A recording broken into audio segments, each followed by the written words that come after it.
Hi friends, இன்னைக்கு நம்ம வீட்டில் என்ன செய்ய போகிறோம்னா கேரமல் பிரெட் செய்ய போகிறோம். அதுக்கு தேவையான பொருட்கள் என்னென்னா ப்ரெட்டு, முட்டை, பால், சர்க்கரை.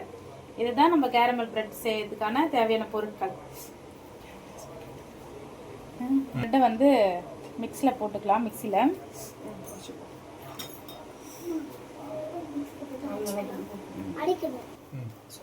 அடுத்தது முட்டை உடச்சி ஊற்றிக்கலாம்.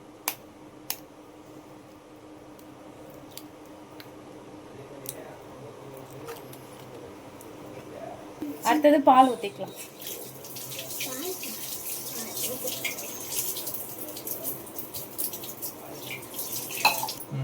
அடுத்து சர்க்கரை போட்டுக்கலாம்.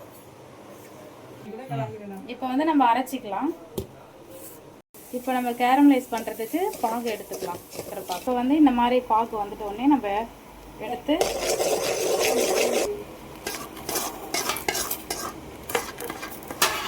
இப்போ வந்து நம்ம அரைச்சி வச்ச பிரெட் இதில் ஊற்றிக்கலாம்.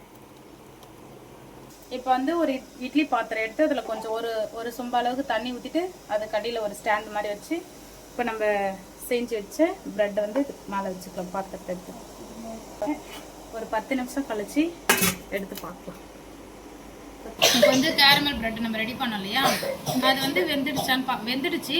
இப்போ வந்து நம்ம என்ன பண்ணோம், இந்த சுற்றி எடுத்துட்டு ஒரு கத்தி வச்சு இப்படி பண்ணிட்டு எப்படி இருக்கு இப்போ எப்படி இருக்கு பார்க்கலாம் வாங்க. Wow, super caramel bread ready. இப்போ டேஸ்ட் பண்ணி wow, super. Happy birthday. Very nice friends. நல்லா இருக்கு. சூப்பர். சித்தி ஊட்றேன்.